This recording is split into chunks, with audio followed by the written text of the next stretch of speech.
Hello पब्लिकानो, क्या हाल चाल सभी के। तो आज जो हम नया कंसेप्ट लेके आए हैं वो है हमारा acid base concept. I know concept कुछ ज़्यादा नया नहीं है, बट ऑब्वियसली बहुत कम लोगों को पता होगा फॉर श्योर इसके बारे में, क्योंकि स्कूल टाइम में कहीं ना कहीं 8th में 9th में 10th में थोड़ा बहुत स्टडी किया रहेगा आपने, पॉसिबली इन 10th। एंड जो हायर बोर्ड वाले लोग हैं, दैट इज CBSE बोर्ड या ICSE बोर्ड, उनको काफ़ी हद तक इसके बारे में कुछ मालूम होता है। स्टेट बोर्ड में बहुत कम कर दिया गया है। वेरेस आप जब आएंगे कॉलेज सेक्शन में, 12th में आएंगे, तो 12th में you will be having a chapter called as ionic equilibrium. I mean that chapter you will have this concept. तो इस कंसेप्ट का इंपॉर्टेंस जो है बहुत स्ट्रांग है in the terms of acid, base, salt, ions, किस तरह से रिएक्ट करते हैं, किस तरह से इनका नेचर होता है, जो कुछ भी है।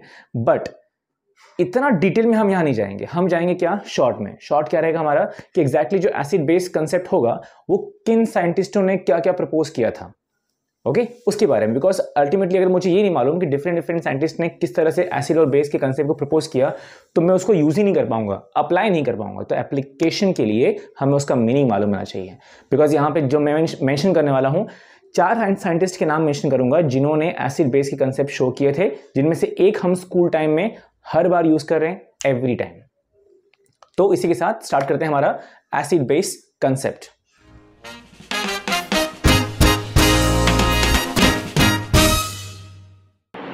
Let's start.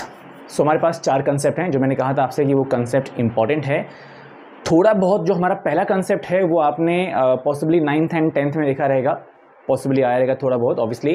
वेरेज जो बाकी पूरे के पूरे कंसेप्ट है वो आपको 12th में द आयोनिक इक्विलिब्रियम, उस चैप्टर में आपको पॉसिबली स्टार्टिंग के 3 कंसेप्ट मिलेंगे जो आपके सामने दिख रहे हैं यहाँ पे। Arrhenius concept, Lowry Bronsted concept and Lewis concept. ये 3 कंसेप्ट आपको सिलेबस में मिलेगा। वेरेस ये जो कंसेप्ट है, इस नाम से आपके सिलेबस में पॉसिबिलिटी कम है, हो सकता है मिल जाए, बट पॉसिबिलिटी कम है कि इस नाम से वो कंसेप्ट मिलेगा। Otherwise there is a chapter called as P block, जहाँ पे ग्रुप नंबर 16 जो है ना, उसमें थोड़ी पॉसिबिलिटी है कि आपको ऐसा कुछ मिलेगा कि एसिड बेस कंसेप्ट कहाँ होता है, लक्स फ्लड के थ्रू क्या होगा वो देखने को मिलेगा। फिलहाल ये चारों कंसेप्ट इंपॉर्टेंट क्यों हैं, क्योंकि ये 4 कंसेप्ट जो हैं समझ में आएगा तो हमें क्लियर होगा कि भाई एसिड कैसे आइडेंटिफाई करना है, बेस कैसे आइडेंटिफाई करना है। बिकॉज क्या है ना, यहाँ 4 कंसेप्ट दिए हुए हैं, लेकिन चारों कंसेप्ट अपने आप में डिफरेंट वेरिएशन शो करते हैं। तो सवाल ये आता है कि एग्जैक्टली हमें कंफर्म कैसे होगा कि कौन एसिड है कौन बेस है, वो तो कंफर्म करना पड़ेगा, राइट। उसके बेसिस पे हम आगे फिर कुछ और उसका एप्लीकेशन देख सकते हैं। लेकिन अगर हमें यही कंफर्म ना हुआ कि भाई एसिड कैसे हम आइडेंटिफाई करें, बेस कैसे आइडेंटिफाई करें, तब तो सियापा हो गया, समझ रहे हो ना। इसीलिए आइडेंटिफिकेशन जरूरी है। तो जो हमारे पास 4 लोग आए थे, ये चारों बंदे, इन चारों बंदों में एग्जैक्टली किसका एसिड बेस कंसेप्ट कंफर्म किया गया है, एक्सेप्ट किया गया कि भाई परफेक्ट है, ठीक है, वो हम देखेंगे। बट पहले let's have it one by one. पहला कंसेप्ट है Arrhenius concept. As per that acid का मतलब क्या होता है? Acid means compound which gives H+ ion in aqueous medium.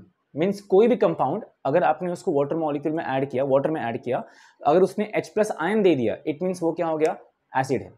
अगर किसी और कंपाउंड ने सपोज OH- आयन दे दिया, तो वो कौन हो गया, बेस। तो अगर वो H+ आयन रिलीज करता है तो वो एसिडिक है, और अगर वो OH- आयन रिलीज करता है तो वो बेसिक है। सिंपल लॉजिक है, ठीक है। अर्हेनियस ने बहुत सिंप्लीफाई किया था। यही कंसेप्ट आपने स्कूल में भी पढ़ा रहेगा और शायद अब तक पढ़ते आ रहे होंगे, बट 12th में आने के बाद थोड़ा बहुत और वेरिएशन मिलेगा।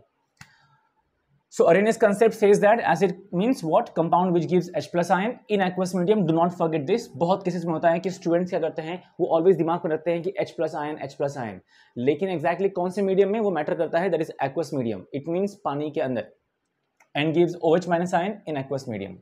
नेक्स्ट कंसेप्ट नंबर 2, जिसका नाम है लॉरी ब्रॉन्स्टेड। कहीं कहीं पे ना लॉरी का नाम मेंशन नहीं किया गया है, जो कि गलत बात है भाई। काम किया है बंदे ने तो उसको अप्रिशिएट करो है। संसार का तकलीफ ही यही है, तुम जहाँ काम कर रहे हो, ऑफिस में काम कर रहे हो, तो लोग तुमको अप्रिशिएट नहीं करेंगे। तुम किसी और जगह पे काम कर रहे हो, like for example teaching line में हो, तो वहाँ लोग अप्रिशिएट नहीं करते टीचर्स को। या अगर तुम किसी और फॉर्म में काम करते हो, तो कुछ भी हो जाए, एट द एंड घूम फिर के अप्रिशिएशन देने में लोग कंजूसी बहुत स्ट्रांगली करते हैं। तो यस, अगर किसी पर्टिकुलर बुक में सिर्फ ब्रॉन्स्टेड दिया रहेगा, तो अपनी तरफ से आप जरा लॉरी का भी नाम पुटअप कर देना, उसकी आत्मा को शांति मिलेगा। समझ रहे हो ना बात मेरी। सो लॉरी ब्रॉन्स्टेड कंसेप्ट, जिसके थ्रू ये होता है कि acid and base you are having, acid means what, H+ ion और प्रोटॉन डोनर, H+ आयन और प्रोटॉन डोनर। देखो लॉजिकली इतना मालूम होना चाहिए आपको कि हाइड्रोजन में 2 ही लोग होते हैं, 2 ही पार्टिकल होता है। एक पार्टिकल है प्रोटॉन, एक पार्टिकल है इलेक्ट्रॉन। अभी H+ का मतलब क्या हो गया कि उसने इलेक्ट्रॉन लूज कर चुका है, बचा क्या H+ के अंदर, हाइड्रोजन में बचा क्या, प्रोटॉन। तो either you say H+ ion donor और यू से प्रोटॉन डोनर, एक ही बात है। तो as per Lowry Bronsted acid means what, H+ ion donor और प्रोटॉन डोनर। लाइकवाइज बेस उसका उल्टा हो जाएगा, H+ आयन और प्रोटॉन एक्सेप्टर, जो गेन करेगा, जो एक्सेप्ट करेगा, वो आपका हो गया लॉरी ब्रॉन्स्टेड बेस। लॉक करें, सिंपल पॉइंट है, ये कंसेप्ट जरूरी है। तो किसी भी केमिकल, आई थिंक आपने कहीं ना कहीं पे ये फेस किया रहेगा, something called conjugate acid and conjugate base. ठीक है, अगर आपने वो अभी तक डील किया है, वो आपके संपर्क में आ चुका है, तो वहां भी लॉरी ब्रॉन्स्टेड कंसेप्ट वाला थियरी अप्लाई होता है। ठीक है, नंबर 3 कंसेप्ट जिसका नाम है Lewis concept. So Lewis concept of acid and base क्या बोलता है ये, acid means what, electron pair acceptor, and base means what, electron pair donor. ठीक है, as per Lewis theory, acid means what, electron pair acceptor, and base means what, electron pair donor. किसी भी compound ने acid accept किया, sorry electron pair accept किया, तो कौन हो गया वो, एसिड। और किसी भी कंपाउंड ने अगर इलेक्ट्रॉन पेयर डोनेट किया, तो वो कौन हो गया, बेस। दैट्स इट, इतना ही है। ठीक है, तो पूरा फंडा जो है यहाँ पे पार्टिकल्स के ऊपर ही है, दैट्स इट। लास्ट कंसेप्ट जो बहुत से जगह पे कहीं ना कहीं इग्नोर किया गया है या फिर उसका नाम मेंशन नहीं किया है, जो स्टेट बोर्ड में है उनको पॉसिबली 12th में एक चैप्टर है, दैट इज ग्रुप 16, 17, 18, तो वहां पे ग्रुप 16 वाला जो कंसेप्ट होगा उसमें आपको शायद मिल जाएगा। ठीक है, एसिड और बेस वाला theory, acidic oxide, basic oxide, ऐसा कुछ तो मिलेगा आपको। तो लक्स फ्लड कंसेप्ट जो है उसमें एसिड का मतलब क्या दिया हुआ है, let's hear that one. So all non metallic oxides are acidic oxides because with water they forms acid. बहुत इंपॉर्टेंटली मेंशन किया है, all non-metallic oxides are acidic oxides. Why they are acidic oxides? Because they react with water to form what, acid. Example भी show किया है, SO3 sulphur कौन है, sulphur कौन है, नॉन मेटल। अगर ये नॉन मेटल है और ये ऑक्सीजन के साथ है तो वो नॉन मेटालिक ऑक्साइड है। वाटर के साथ मिलने के बाद क्या फॉर्म करता है, H2SO4। Sulphuric acid is a king of acid, अगर वो किंग ऑफ एसिड है तो अल्टीमेटली वो फॉर्म होता है, तो ये एसिड है, सल्फ्यूरिक एसिड। वेराइज जो बेस होगा वो उसका उल्टा होगा, मतलब कौन, अगर हम मेंशन करें यहाँ पे नॉन मेटालिक ऑक्साइड, तो यहाँ मेंशन करेंगे हम metallic oxide. So all metallic oxides are basic oxides because with water they forms base. Example sodium oxide, ठीक है, सोडियम मेटल है हमारा, with water it forms sodium hydroxide, it forms sodium hydroxide. तो कहने का point ये है कि आपका स्ट्रॉन्ग एसिड फॉर्म हुआ या आपका स्ट्रॉन्ग बेस फॉर्म हुआ। ठीक है, तो लक्स फ्लड कंसेप्ट के थ्रू एसिड का मीनिंग सिंपल होता है कि अगर कोई भी नॉन मेटालिक ऑक्साइड होगा तो वो वाटर के साथ आपको एक एसिड देगा, और कोई भी मेटालिक ऑक्साइड होगा तो वो वाटर के साथ आपको एक बेस देगा। तो इस तरह से ऑक्साइड्स के बीच में you can have a comparison कि भाई वो ऑक्साइड एसिडिक है या वो ऑक्साइड बेसिक है। That comparison you can clearly mention out. अब ये 4 कंसेप्ट आपके बोर्ड और एंट्रेंस दोनों के लिए सुप्रीमली इंपॉर्टेंट है। मैं आपसे एक्सपेक्ट करूंगा कि कम से कम आप इन चारों कंसेप्ट्स को याद रखना या एटलीस्ट यूज करते रहना बार बार। बेस्ट पार्ट होगा कि अगर आप 2-3 फ्रेंड्स हैं एक साथ ग्रुप में हैं अच्छे खासे, तो मेंटेन दैट पार्ट कि कभी किसी एक दिन पढ़ के आओ और आपस में कॉम्पिटिशन करो। ठीक है, भाई तू बता अरेनियस कंसेप्ट क्या होगा, तू बता लॉरी ब्रॉन्स्टेड कंसेप्ट क्या होगा, और जो आंसर ना कर पाया तो एक वड़ा पाव।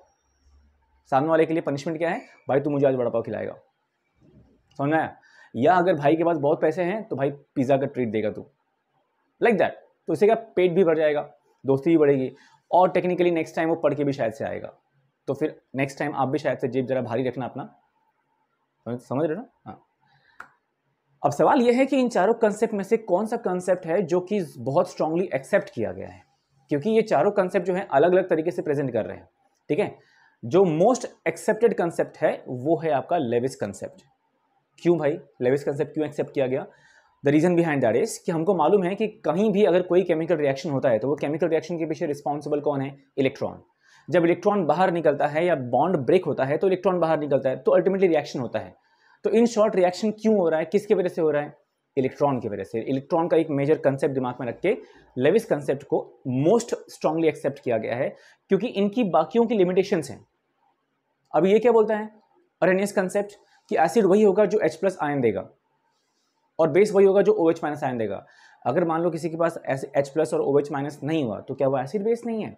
फिर तो लॉरी ब्रॉन्स्टेड कंसेप्ट फेल हो जाएगा, क्योंकि वहां तो बात चल रही है ऑक्साइड्स की। बरोबर ना। वैसे ही उल्टा ले लो, अभी लॉरी जो हमारा लक्स फ्लड कंसेप्ट है वो बोलता है कि एसिड और बेस कौन, जो भाई नॉन मेटालिक ऑक्साइड वो एसिड होगा, जो मेटालिक ऑक्साइड है वो बेस होगा। तो अगर कोई ऐसा ऑक्साइड हुआ ही नहीं, अगर कोई ऑक्साइड नहीं है तो फिर क्या क्या वो एसिडिक या बेसिक नहीं है? बिल्कुल नहीं। इसीलिए 1, 2 and 3 Arrhenius concept, Lowry Bronsted concept and the last one is your Lux Flood concept, इनकी अपनी कुछ लिमिटेशंस हैं, लेकिन जो हमारा लेविस कंसेप्ट है परफेक्ट एकदम मेंटेन किया गया है। उस कंसेप्ट के थ्रू क्लियरली शो होता है कि जो हमारा रिएक्शन है वो इलेक्ट्रॉन्स की वजह से होता है। अगर ऐसा होता है तो फॉर श्योर वही मोस्ट एक्सेप्टेड थियरी होगा। मैं एक्सपेक्ट कर रहा हूं कि आज के वीडियो में आपको काफ़ी हद तक समझ में आया रहेगा कि किस तरह से 4 कंसेप्ट जो हैं एसिड बेस के, वो स्कूल से लेके कॉलेज तक आपके लिए मैटर करते हैं, इंपॉर्टेंट है, और वो अगर आता है तो उसको आप अप्लाई कर पाओगे कॉलेज टाइम में first of all and then industrially. ठीक है, मोस्ट इंपॉर्टेंटली, राइट।